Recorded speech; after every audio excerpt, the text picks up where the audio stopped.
সুধী দর্শক মণ্ডলী, আপনাদের সবাইকে স্বাগত জানাচ্ছি আমাদের অটোক্যাড 2019 এই ভিডিও টিউটোরিয়ালে।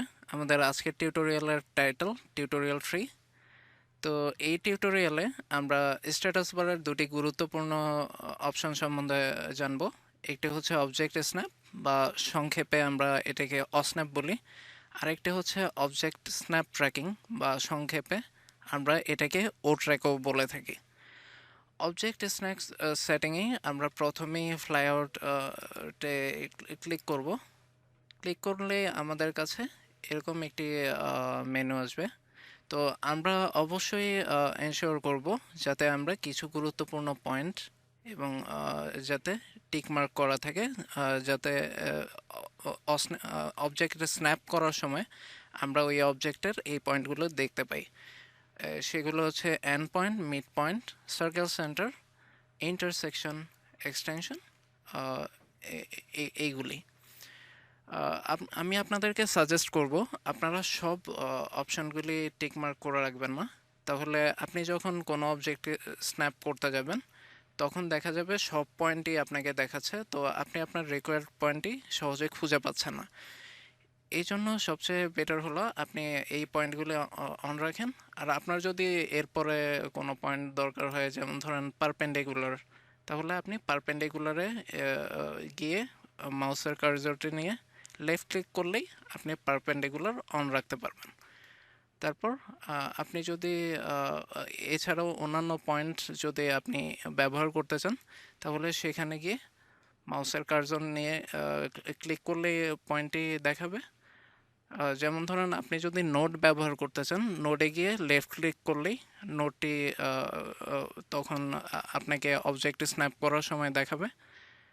আবার আপনি যদি চান না আপনি নোড অপশনটি ব্যবহার করবেন না, তাহলে মাউস কার্সরটি নোডের উপর নিয়ে লেফট ক্লিক করলেই সেটি চলে যাবে। এছাড়াও আপনি অবজেক্ট স্ন্যাপ সেটিং যে অপশনটি আছে সেখানে গিয়ে লেফট ক্লিক করলে আপনাকে এরকম ড্রাফটিং সেটিং অপশন দেখাবে। তো আমরা এই ধরনের সেটিংগুলোকে ড্রাফটিং সেটিংও বলে থাকি। দেখুন আমাদের যে অবজেক্ট স্ন্যাপ, এখানে বিভিন্ন অপশন দেখাচ্ছে। আমরা অবশ্যই সবসময় অবজেক্ট স্ন্যাপ টিকমার্ক অন রাখবো। আপনি চাইলে এখান থেকেও end point, mid point, centre point এগুলো ক্লিক করে আনতে পারেন। এখানেও আপনি নোট ব্যবহার করতে চাইলেন, মাউসের কার্সরটি নিয়ে লেফট ক্লিক করলেন, তাহলে সে অবজেক্টে স্ন্যাপ করার সময় আপনাকে নোট অপশানটি দেখাবে। আর যদি আপনি ডিসিলেক্ট করতে চান, মাউস নিয়ে গিয়ে লেফট ক্লিক করলেই ডিসিলেক্ট হয়ে যাবে।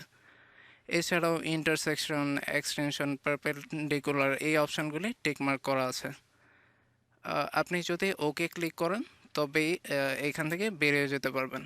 শুধু তাই না, আপনি যদি এই অবজেক্ট স্ন্যাপ সেটিংয়ে যান, এখান থেকে আপনি পোলার ট্র্যাকিং, স্ন্যাপ গ্রিড এরকম বিভিন্ন অপশানগুলো এডিট করতে পারবেন। আমরা আপাতত সেদিকে যাচ্ছি না।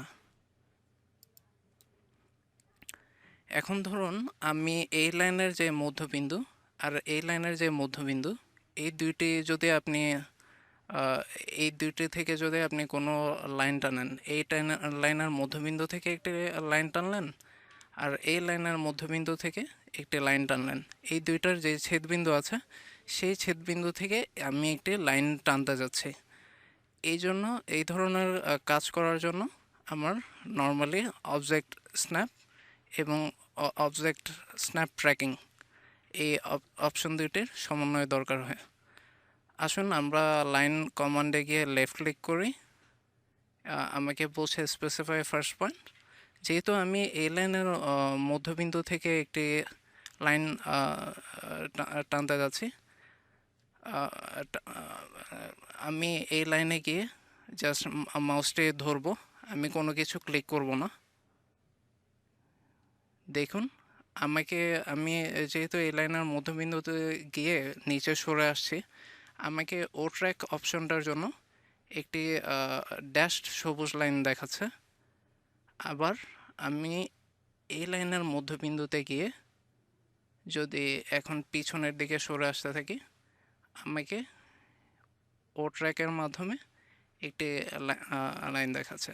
এই দেখুন, এই দুইটা লাইন আমি যদি সত্যি সত্যি টানতাম তাহলে এই দুইটা লাইনের মধ্যবিন্দু এখানে হতো। এখন যেহেতু আমি ইন্টারসেকশন পয়েন্ট পেয়ে গেছি, আমি মাউসের লেফট ক্লিক করব। লেফট ক্লিক করলেই আমি এখন যদি এই লাইন থেকে আমাদের দ্বিতীয় লাইনের মধ্যবিন্দু সংযুক্ত করতে চাই, আমি ওই মিড পয়েন্টে গিয়ে লেফট ক্লিক করে এন্টার প্রেস করলাম। দেখুন আমার লাইনটা আঁকা হয়ে গেল।